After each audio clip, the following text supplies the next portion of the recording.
Arizona State University's 4 campuses and ASU Kerr are located in the Salt River Valley on ancestral territories of indigenous peoples, including the Akimel, Autumn, and Peeposh Indian communities, whose care and keeping of these lands allow us to be here today. We acknowledge the sovereignty of these nations and seek to foster an environment of success and possibility for Native American patrons and communities. Well, good morning. Welcome to ASU Care. My name is Tracy Mason, and I'm the general manager here at this beautiful venue.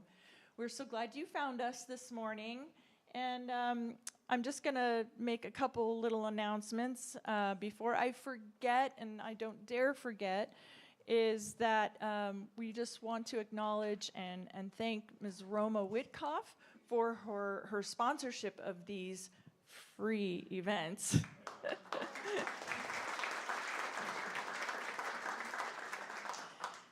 So helpful when someone steps up to help because, you know, there's a lot of maintenance that goes into this building. We are not financially subsidized by ASU at all. We're kind of on our own to make sure that we can make things happen. And with a historically registered venue like this property is, you have a mandate to keep it going and thriving and keep the maintenance going on it. So it can be challenging at times, but we know how important it is to have these free events as well, reaching out into the community and helping our collaborators like Arizona Opera. And so we're really grateful to have those collaborations. We're really grateful for our sponsors like Roma Witkoff. And if you would like to sponsor in some way or help this place in some way, please don't hesitate to come up and speak with me or Ginia or Robert or Kate while you're here. We would all love to hear from you and things that interest you. We also take suggestions, you know, for shows and things like that. All right, we're going to get underway, and if you have not been to the restroom yet, and you need to, it's right back that direction. And I'm going to ask if you would check your devices, make sure that they're on silent or off so that those little noises don't go off during our educational and artistic presentation today. We're so grateful for Arizona Opera's collaboration.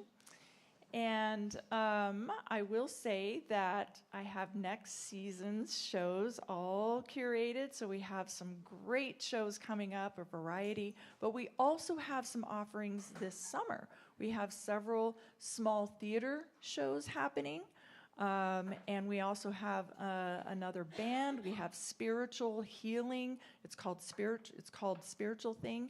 And you lay down and they play beautiful music and you just rest and heal your body through all these vibrational, beautiful music. That's coming up. So you just need to look at our website and see what's coming up and see if something interests you, because you're bound to find something that interests you. And we would love to see you again. Now, I just want to see real quick how many of you are new to ASU Care. This is your first time here. All right, well, thank you for coming. And I just want to find out really quick how many of you are local to this area year-round? All right, so it seems there's only a few of you that are going to be leaving us, which makes us really sad. But thank you for continuing to remember we're here, all of you. All right, so I'm going to go ahead and get this show going. We are so appreciative of Arizona Opera, so please put your hands together and welcome Arizona Opera. Good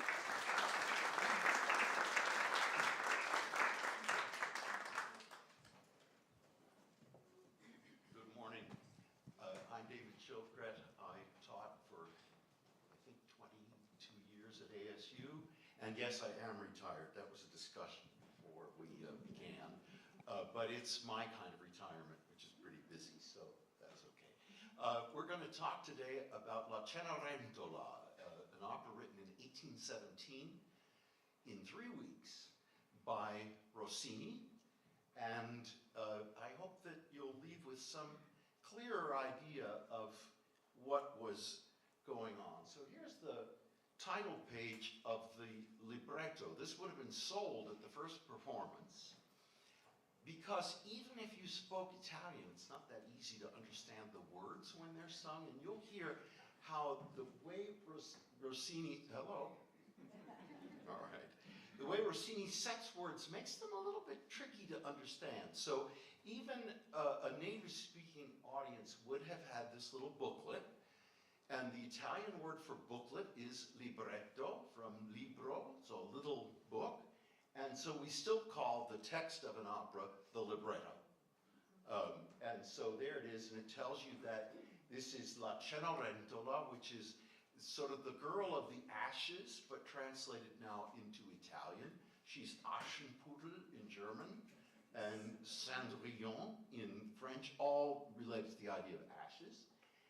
Or, ossia, la bontà in trionfo, and you need to remember that. That means goodness triumphant, or the triumph of goodness, and that's important. Then it says drama giocoso. Do we have any real opera aficionados here who recognize that phrase?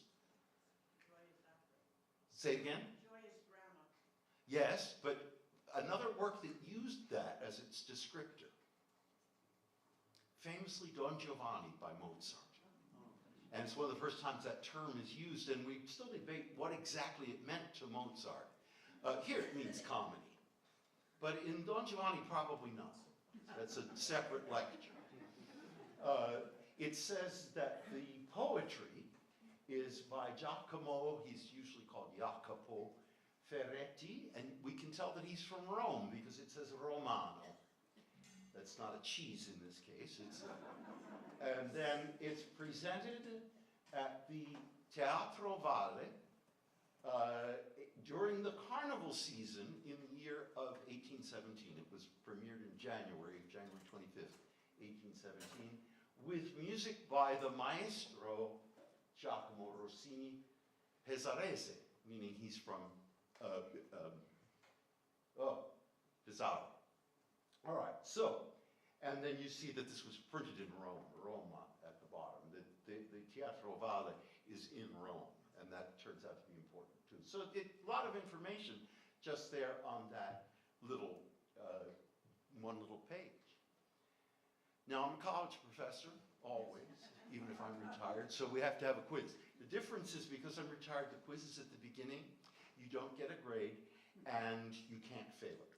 So that's pretty good, right? So I'm curious, how many of you have ever seen this opera, La Cenerentola? The singers have. A few. One or two of them might be in it. So not very familiar. How many of you have attended any opera at Arizona Opera? Most. Good. Is it anyone's first? I'm assuming you're planning to go to Cenerentola, or you probably wouldn't be here. How many might be seeing an opera for the first time when you see this? Any first-timers? I don't think so. Not this time. Over here. Oh, yay! We're always happy for somebody who makes that journey the first time. We're also grateful for the people who go back, you know?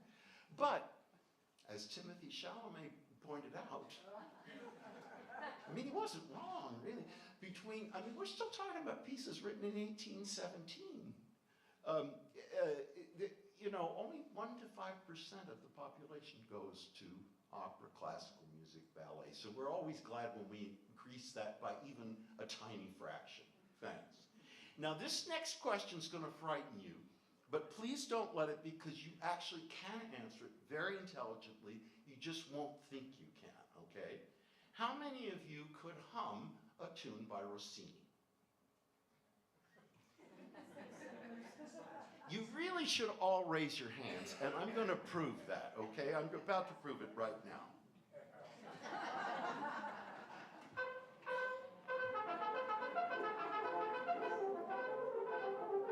The Lone Ranger.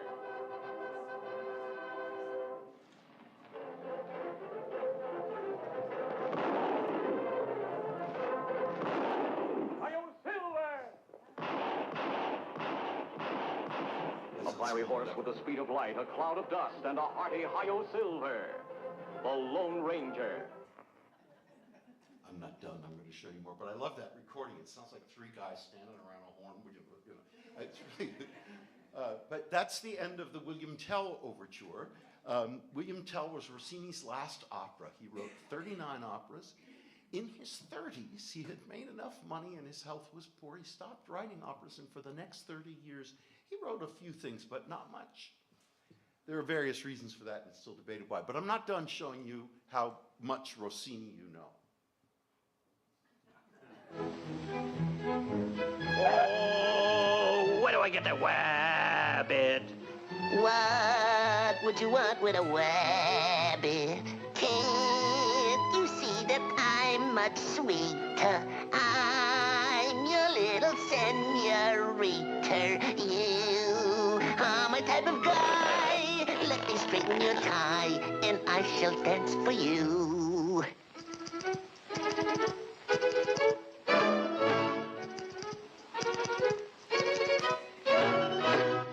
Well, you get the point.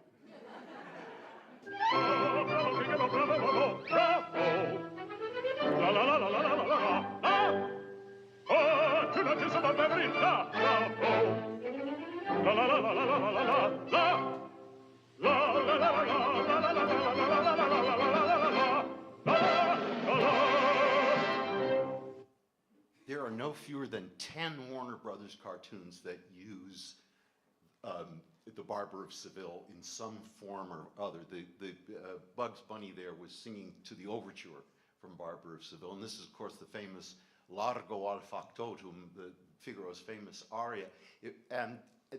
There are literally thousands of Warner Brother cartoons that use classical music.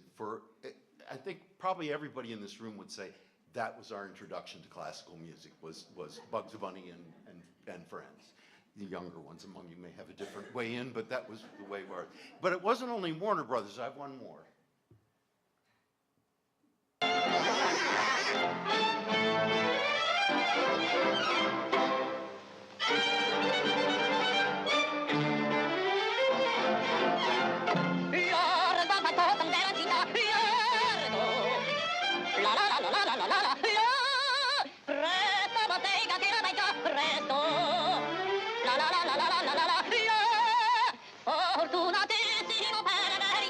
Again, you get the idea. That's Woody Woodpecker, in case you're not really up to date on your cartoon characters.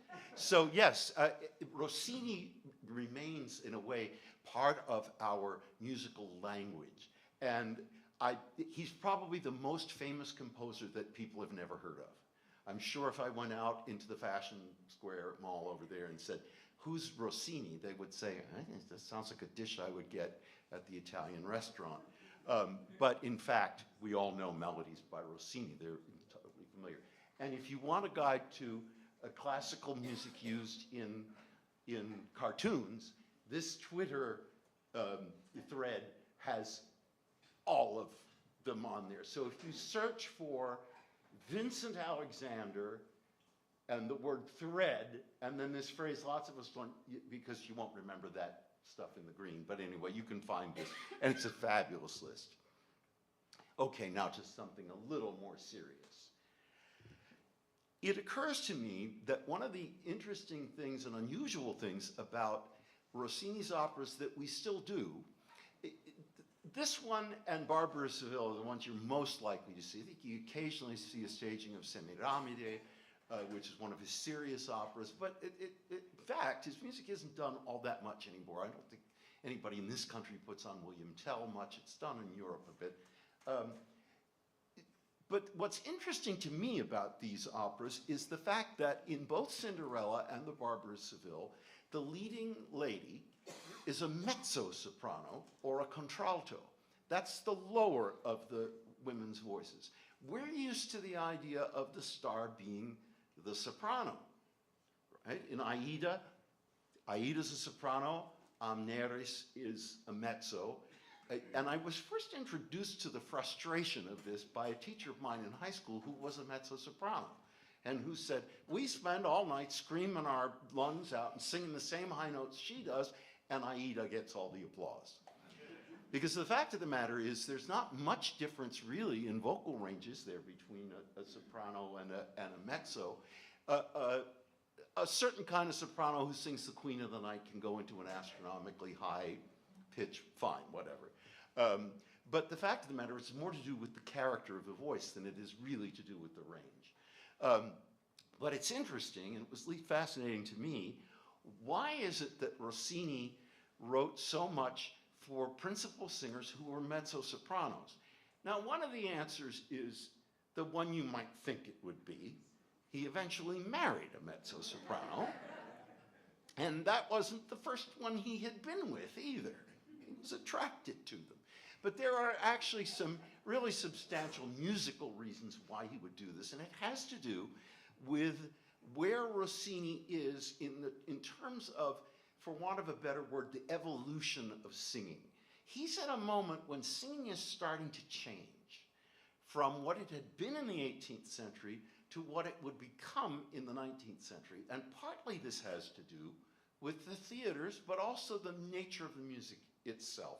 So I'd like to look for a few minutes at this transition from one kind of singing to another kind of singing, why and how it happens. And I'll just point out that that theater, that the Teatro Valle, in which this opera was first performed, only held about 500 people. And it was in 5 tiers. So very high, so to say, but not very deep, rather wide. But so, in a way, probably not much deeper than this room, but wider. So you didn't have to be enormously loud to be heard in a room like that. Compare that to Gamage Auditorium or Symphony Hall. Gamage holds 3,500 people, 7 times what the Teatro Valle held. And you wonder why modern performers of musicals need microphones. So we're talking about the transition to bigger theaters, but no microphones yet. So what happens to singing? That's the fundamental question. Okay, so it starts with, somehow we're spilling off the edge, but so you'll just have to trust me of what it says over there on the left. The most prosperous, absolute rock star opera singers were castrati, castrated men. Now, if you're hearing about this for the first time, I'll give you a moment to catch your breath. But there really was a whole class of singer, boys who had been medically or surgically castrated somewhere between the ages of 8 and 10 because they showed some musical promise. And the idea was to preserve their unchanged voice. So a little bit like, remember the movie Hoop Dreams some years ago? Poor families would have their sons castrated in the hopes that they would make it big as a singer. And a few did, but not very many. And so there was this whole class of singers, and this begins more or less in the 16th century. Okay, so the 1500s it starts. Opera gets going in the early 17th century. And there may have been a castrato or two in Monteverdi's Orfeo in 1608, but they were probably in the chorus, because where castrati mostly sang was in churches, believe it or not. And they were still singing in churches in Rossini's time. My dissertation is on Cherubini, an Italian composer who worked in Paris, and his 1819 Mass that I edited for my document had castrati singing in the chorus as late as that. But through the 18th century, these guys were absolute heroes.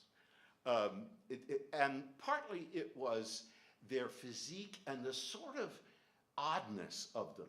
One of the things that would happen is if you're castrated before puberty, it affects how your muscles and bones develop.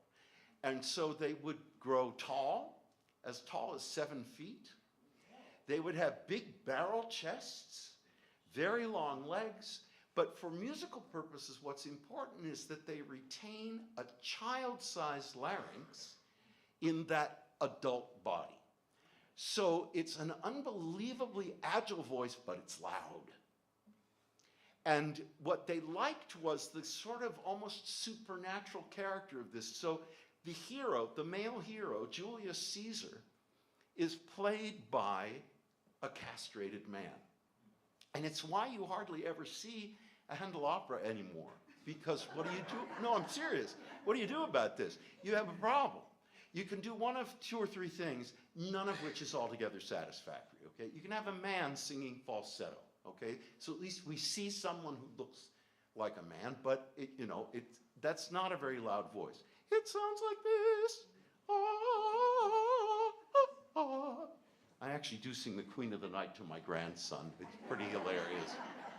I won't regale you with that now. So that's one possibility. Another possibility is to move it down an octave and have a baritone sing it. When City Opera did the very famous production of Giulio Cesare with Beverly Sills, it was Norman Treagle who sang the role of Caesar. But it's a musical nightmare because it's now in the wrong register and the things that should be close together are now far apart. The third possibility is to have a woman. And that's actually the most common solution these days, and I think probably the most satisfactory musically. And we can certainly costume people in a way that takes away kind of the confusion of that. I think that was maybe less of a problem even 10 or 15 years ago than it is now. We're used to seeing all kinds of different expressions of gender now, so I think it's less of a problem. So the dominance of castrati had a lot to do with the kind of singing that you got. What this means is that the association of role and voice type is not what we think of. And so here's a typical cast of a serious opera, and I'm giving you an archetype here. So the hero, I wrote countertenor. What? That was obviously late at night. It should say castrato. So the heroic character, Julius Caesar, is a castrato. Cleopatra would be a soprano. There's a second man. There's usually a rather complicated love relationship. So the other guy is also often a castrato. The other woman is often a soprano. She might be an alto, but not very often. And the best buddy or the villain, either one, is going to be a bass. Who's missing from this list? Everyone said the tenor. You'll be glad to know, Sam. Exactly. There's no tenor. Okay, and if there is a tenor, he has very much a comprimario, a minor role. So just to prove to you that I'm not making this up, here's a cast of Handel's Orlando in 1733. So the hero is the alto castrato Senesino. The princess, and pay attention to, he's in love with her, she's in love with 3 guys down, Dorinda's in love with him too, he's in love with, you get the idea, right? And the cast are alto castrato, so there's 2 kinds of castrato. There is the soprano castrato, less common, and the alto castrato. And then you see that Medoro, this is interesting, the Moorish prince is actually sung by a woman dressed as a man. So even when you get a male character, it's not sung by a man. The only male in this cast, or unaltered male, shall we say, is Zoroastro, the sorcerer, who's sung by a bass. And he's not a villain in this. He kind of manages things, much the way the bass character does in Cenerentola. Okay, so this is a typical cast. Again, no tenor. And the alto has to dress as a man. Now, the other thing about this is part of the reason, and I don't know where the chicken and egg is here, okay? I'm not talking cause and effect, I'm just observing, that they love vocal display.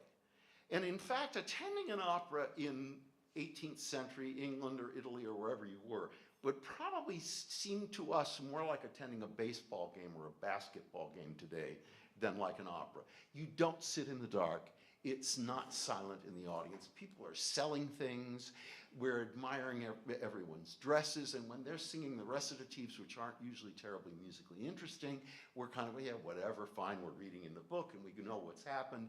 And then we get to the big aria, and the castrato or the soprano starts showing off, and that's when we pay attention.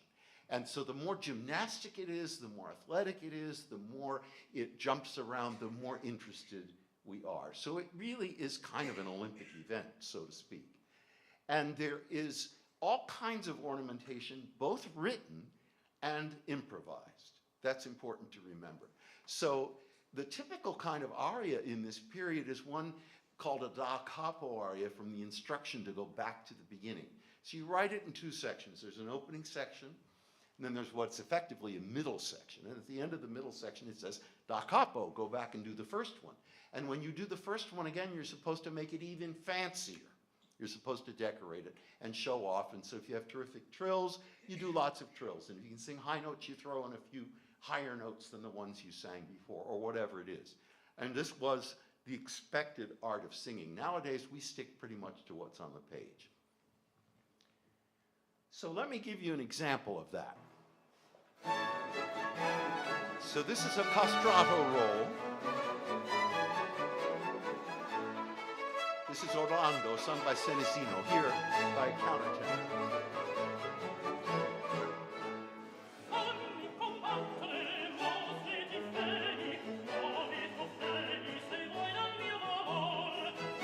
Send me to battle monsters and dragons, he said.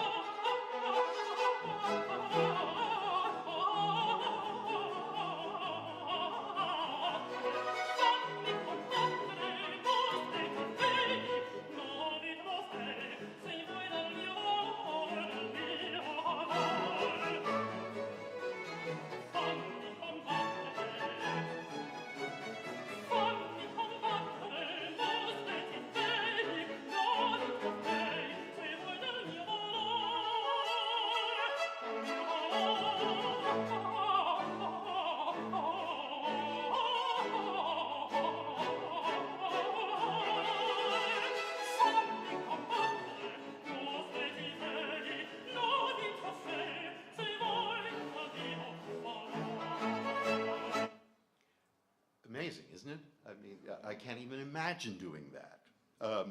So this is what the characteristic kind of singing was. Now, Rossini actually loved castrati, but only wrote one roll because by his time, it was already beginning to die out. Mozart wrote a couple of important roles for castrati.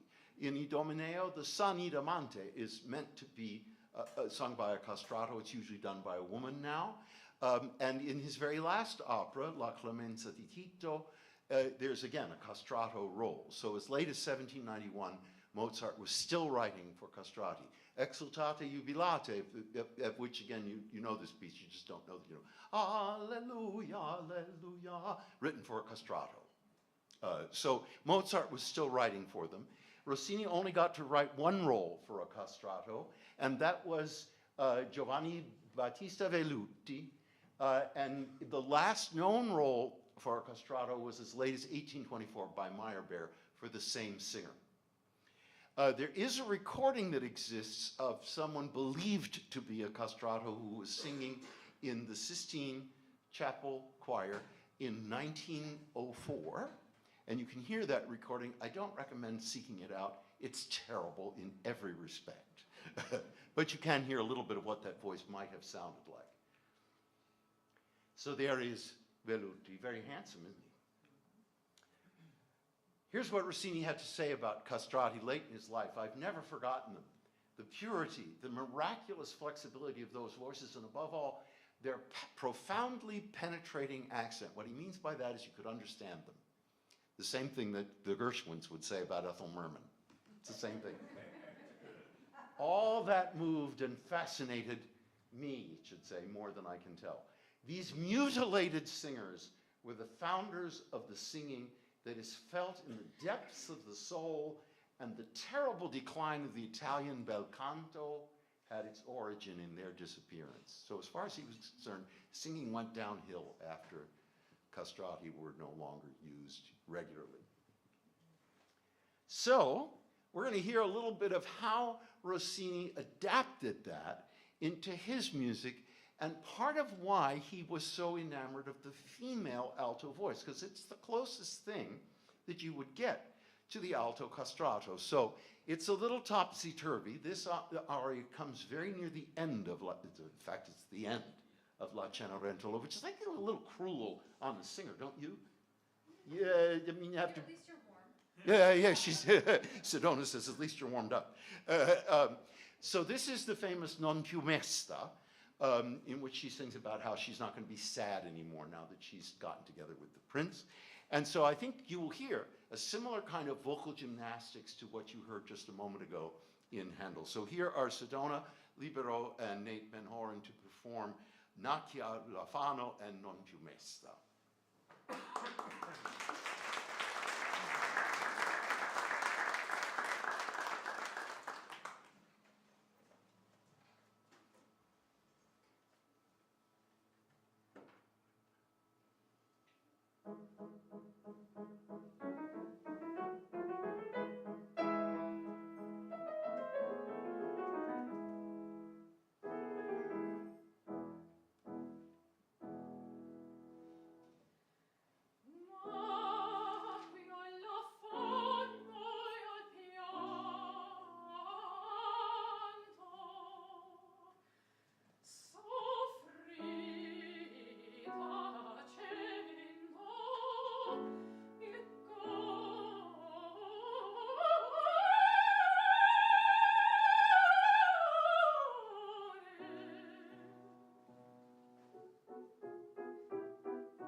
Mary Poppins would say, cheeky. So, if you think about on one side of this divide, you have the hero is the castrato, and on the other side, it's the tenor, right? And the leading soprano is the star, and it remains that way. Rossini is kind of on the cusp, so to say. Before Rossini, it is as I say, and then afterwards, we expect the hero to be tenors or women dressed as men, leading ladies are mezzo-sopranos or contraltos in Rossini, and then by the time you get to Verdi and so on, it's the model we expect, right? If you saw Madame Butterfly, that's the usual setup, right? The tenor is Pinkerton, the biggest jerk in all of opera, I will say. The star is Butterfly, who's a soprano. Her buddy is the mezzo, Suzuki, and his buddy is the bass, Sharpless, and then the other people hanging around. And in the case of the basses, there the villains are the best buddies, and the mezzos altos are also the loyal companion, or what I call the three itches. Pardon my language here, but it's often said that the mezzo does one of three kinds of roles. They are either witches, or wearing breeches, trousers, or they are bitches. Okay, so the other thing that Rossini is responsible for, along with some others, but he's very much part of this, is the changing role of the composer vis-a-vis the written music and the performance. While he admired castrato singing, Rossini wasn't a big fan of all the ornamentation. He wanted you to stick to what he'd written on the page. And so I think, along with Beethoven, he helps to usher in what we still think of as the role of the composer, which is to be the tortured, solitary genius. You think of Beethoven in the woods writing, in the notebook and whatever all that nonsense is. The score is meant to be a very strictly observed document. You don't depart. This is what I was taught in school. You don't depart from it. And that the job of the performer is to execute faithfully what's on the page and to somehow realize the composer's vision. A very famous book by a very famous conductor, Erich Leinsdorf, his book is called The Composer's Advocate. What he saw as the role of the conductor was to be the composer's advocate, and I was actually in school when that book came out, and I thought, absolutely, that is right. Our job is to be there for the absent composer. I've moderated that quite a bit, although I will say when I changed one rhythm in a piece by Beethoven that that I thought impossible to execute correctly. One of my students had to say, "It's all right, Dr. Schildkret, he won't be here."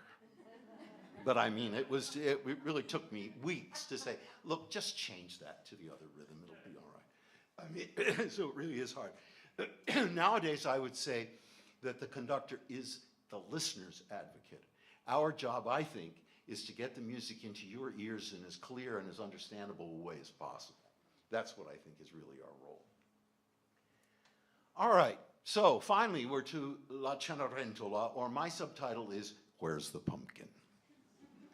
And that's a photograph of Rossini looking very prosperous well after he had written La Cenerentola. So the Cenerentola story is not all that simple. The one we all know is the Cendrillon, which was written down by Perrault, the French author, in 1697, so just at the beginning of the 18th century. And this is the version that's most familiar to us. You have the fairy godmother, you have the pumpkin coach, you have the glass slippers. There are people who debate about that word glass. I don't want to get into that today, but I'm aware that there's some people who think it was something else. Not long before the opera that we're talking about was written, the Grimm brothers published Aschenputtel, Ashen are ashes, and many similarities to the Perrault story, but this is the one where the stepsisters get their eyes pecked out by crows and try to cut off their toes to fit in the slippers and so forth. They were aptly named the Grimm brothers, I think. But of course, they're drawing on very, very old stories, and there's a tradition in almost every culture of a story like this, of a young woman, it's always a woman, a young woman of modest circumstances who's noticed by a man of much higher circumstances, and there's some talisman, and it is often a shoe. So for example, the earliest one I think that we know about belongs to the 1st century BCE, and that's an ancient Egyptian legend first written down in the 1st century BCE, but probably much older, called Rhodopis, and that's written down in ancient Greece. There are versions in China, there's a version in Persia, there are also versions in Iraq, South Africa, and Native American stories, all on this same basic idea. And then if you think about it, my goodness, how many times have we had the Cinderella story just in movies? Think about it for a second. So you have the Perrault with many of its ideas, and you can think of them, right? Drew Barrymore, Anne Hathaway, Ella, Enchanted, and so on. But then there are stories that aren't really Cinderella, but are totally Cinderella themed, right? So they're the poor girl and the aristocratic man. So Sabrina in 1954 is about a girl, well, actually that one's backwards. No, she's the chauffeur's daughter and she falls in love with the son of the household. There's Pretty in Pink. I tried to come up with one from almost every era. You remember Pretty Woman, right? The prostitute who falls in love with the wealthy businessman. Maid in Manhattan, J-Lo as a woman taking care of the, right? All of this. So we have these stories. And then it says, and of course, do we have any Bridgerton fans here? Yeah. So the most recent season of Bridgerton was unadulterated Cinderella, right? Yeah, okay, the servant girl who shouldn't really be a servant girl, but whatever, you know. Now, there are some problems. I have some problems with this story, just to tell you, as you know, as a modern person. You know, it's like it's so based on class structure and certain defined roles, right? And there hardly ever is a story where the man is the one who has to reach upward. The main one I can think of is Notting Hill.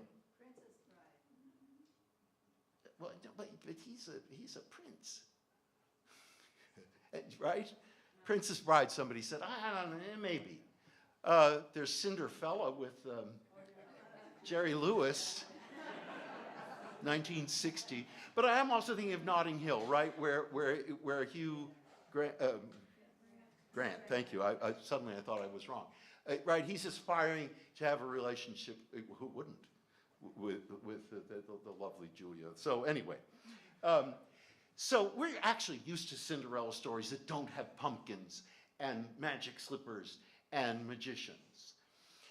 And that's all true in Cinderella. So if you're going to see Cenerentola and you're expecting all the magical stuff and you're going to take your 6-year-old kid, you're both going to be really, really, really disappointed, because this is an Enlightenment story. And remember when I pointed out the subtitle, The Triumph of Goodness? So as we're going to see in a moment, when the prince, he is a prince, meets the girl he thinks is a servant, she's dressed as a servant. It's not at the ball with her in a lovely disguise, okay? He's in disguise, actually. He's the one who's disguised as a servant in this case.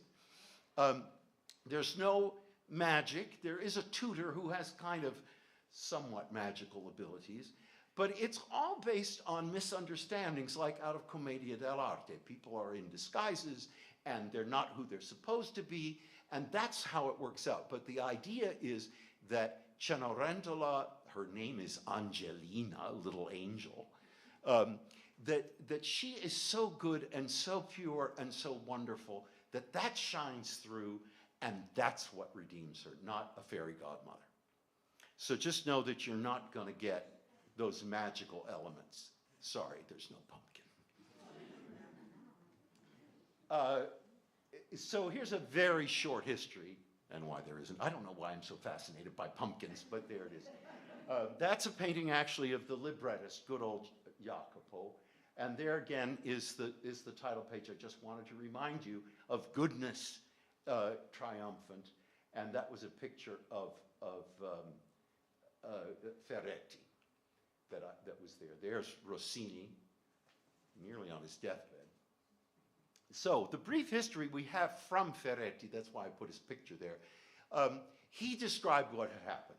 And it was that there was a piece they were going to put on for St. Stephen's Day. That's the day after Christmas, December the 26th, 1816. Remember, our opera's 1817. And the papal censors wouldn't approve it. Now, I'll tell you, the one thing I thought I knew about Cenerentola was that the reason that the magic elements were missing was because the papal censors wouldn't approve it. Turns out that's not right. That's a misunderstanding. It was the piece that Ferretti and Rossini were supposed to write that the censors wouldn't approve.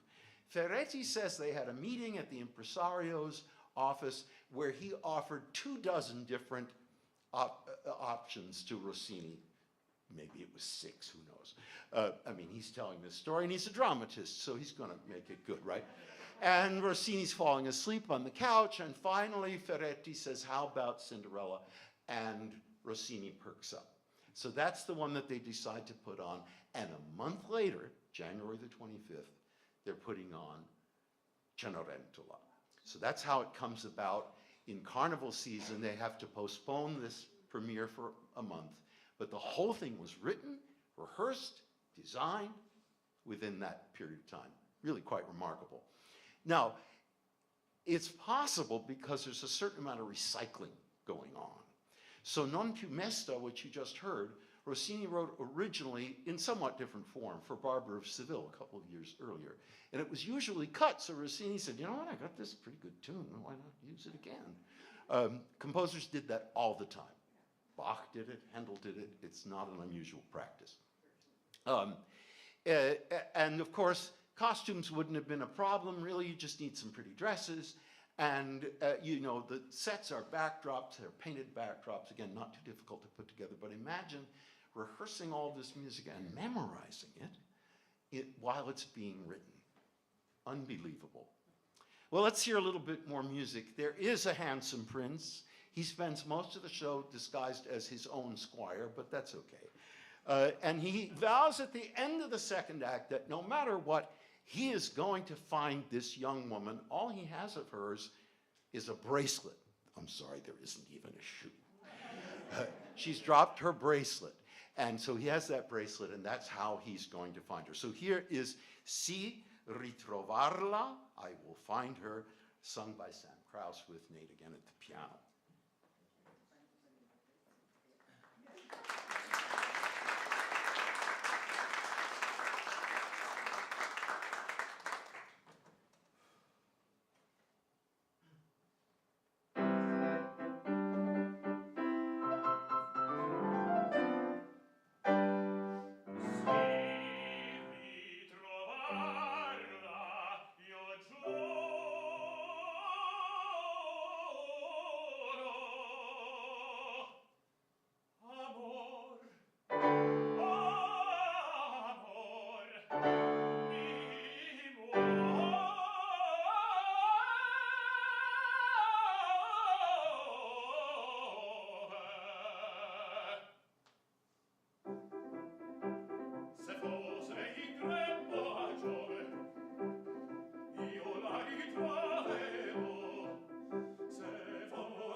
Fantastic. So now let's hear the moment when the prince and Cinderella meet one another.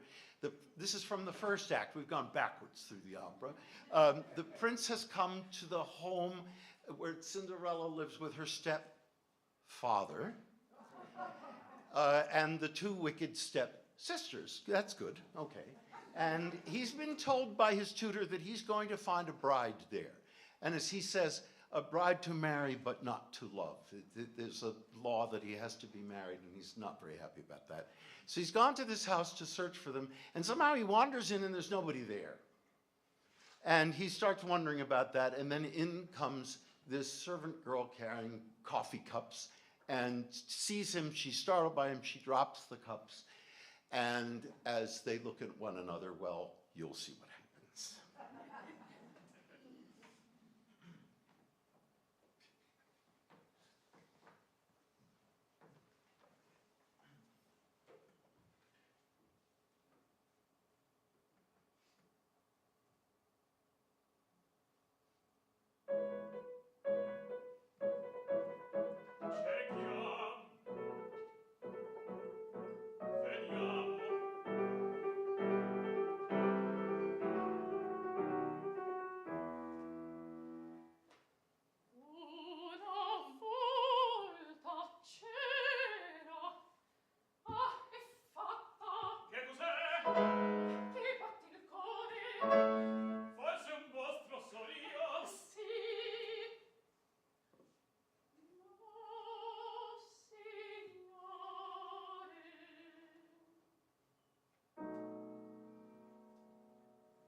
I feel a certain, I'm going to call you out.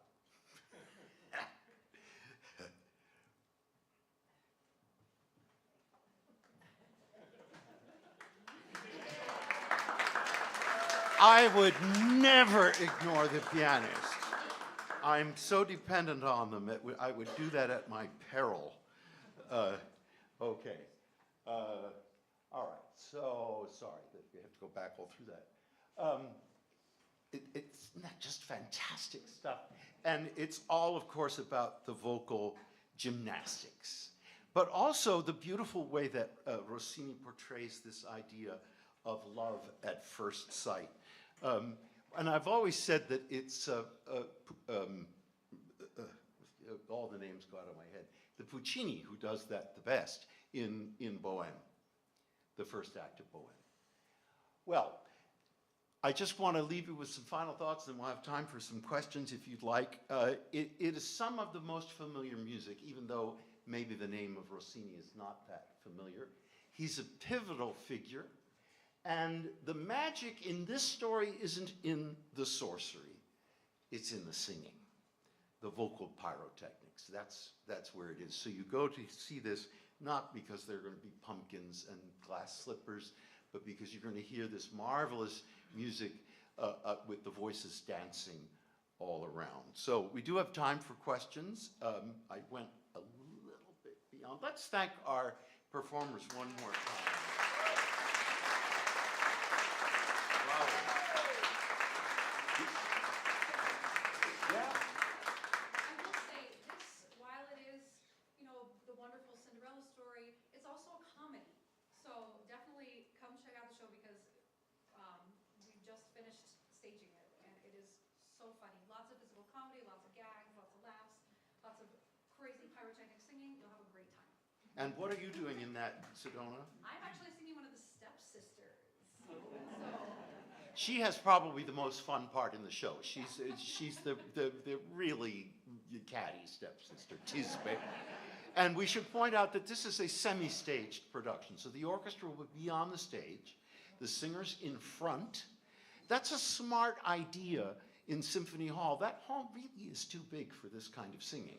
That's part of what I'm trying to point out here. So it makes sense to do it this way. But as you hear, it's being staged and it should be a lot of fun. Questions that you have? Yes, go ahead. It's a little hard to see you, but.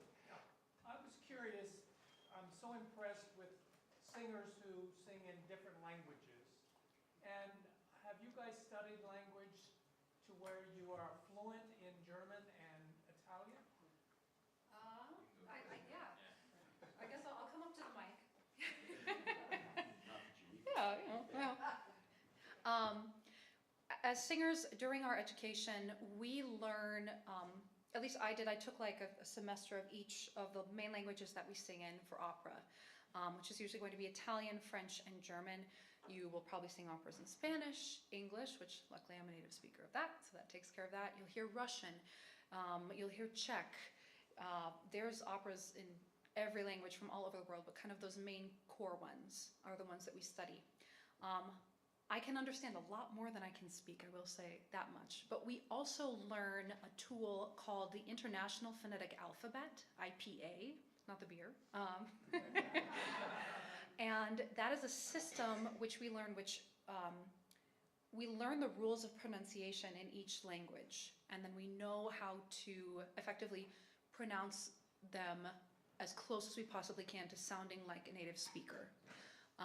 We will always have our music translated and learned, and we know what we're singing. We know each and every word. So you could ask a singer, sometimes in rehearsals we might have a director say, okay, let's do this in English and you'll speak your lines.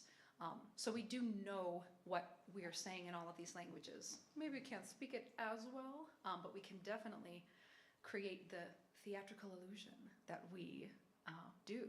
And we all of us know exactly what's being said on stage by us and by everyone else.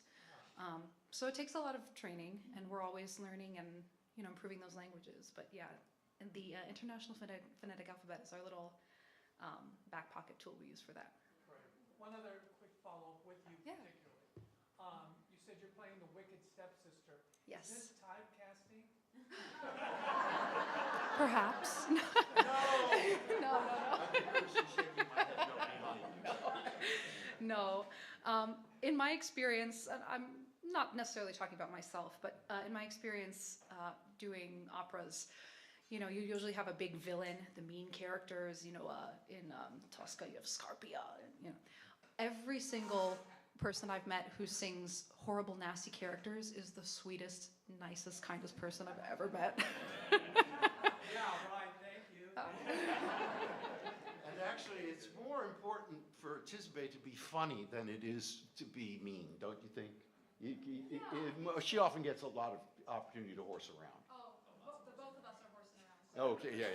My daughter has sung, you may know my daughter, Miriam Schildkret, has sung the role of Tisbe, and I think that is typecasting because she's one of the funniest people I know, not because she's mean. Other questions? Yes, go ahead.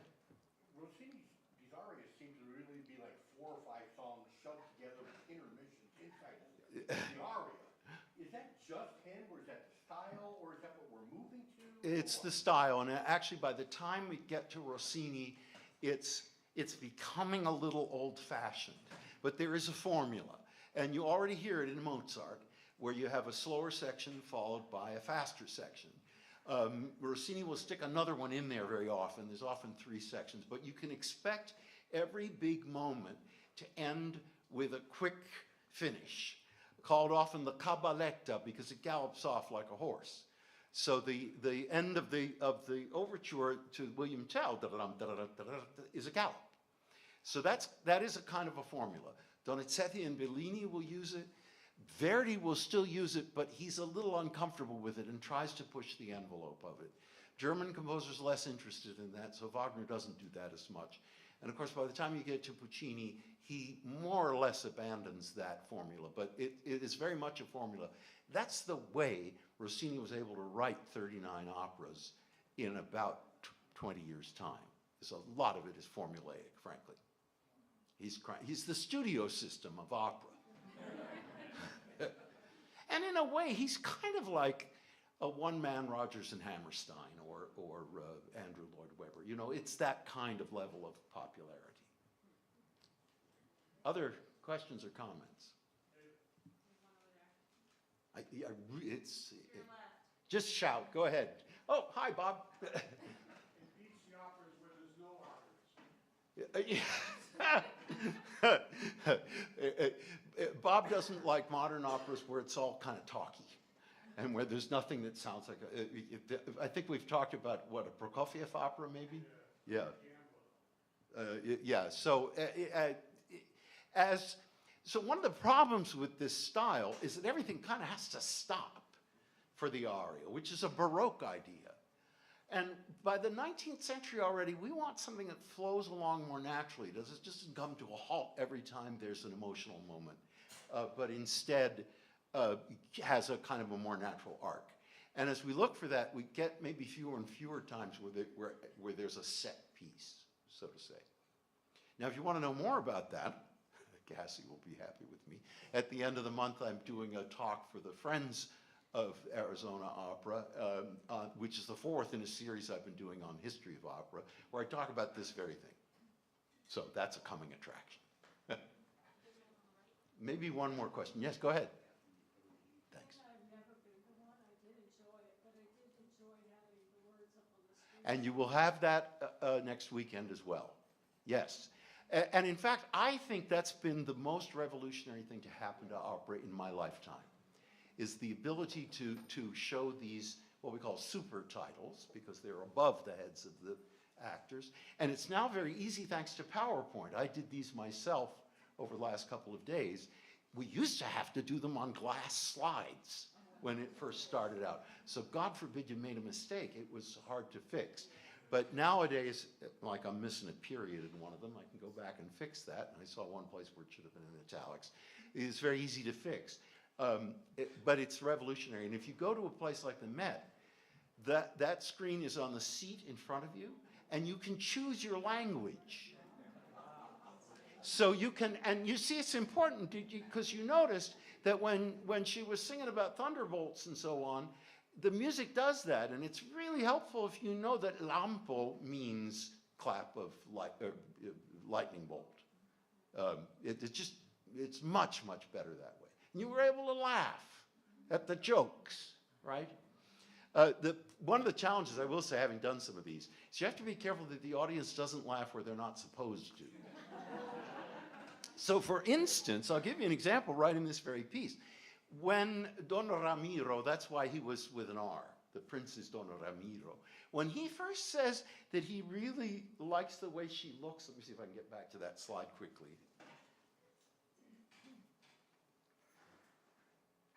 Okay. Yes, there it is. She bewitches me, I put.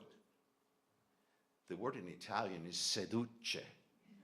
She seduces me. Now, that doesn't mean anymore what it meant in Rossini's time, and it would introduce a kind of overtone that's not in this scene, you see. And so this becomes a little bit of a problem, and I thought a long time about what to use there, and I thought, well, everybody wants a pumpkin, we'll put bewitches. Now it'll be there, you know. My best example of this was conducting Don Pasquale at ASU. And there's a place in the final act where Don Pasquale asks, who's that you were making love to in the garden just now? Well, I didn't want the audience to think they were in flagrante. That's not what's meant. It's meant, who are you courting? But I needed a little bit of a shady overtone because it's an accusation. So I stole something from the Music Man and I said, who are you canoodling with? Which the students loved. They loved that canoodling. They laughed every time it came up. But this is one of the challenges of super titles, is really coming up with a translation that isn't sort of word for word like they will do as singers, but that really conveys the meaning of what they're saying in terms we can understand without losing the tone. There were places where, you know, you'd like to say okay or whatever, but that doesn't have the right ring for me. So it's an interesting challenge. I will stick around for a few minutes. We're happy to talk to you. Thank you so much for coming, and I hope you enjoy La Cenerentola.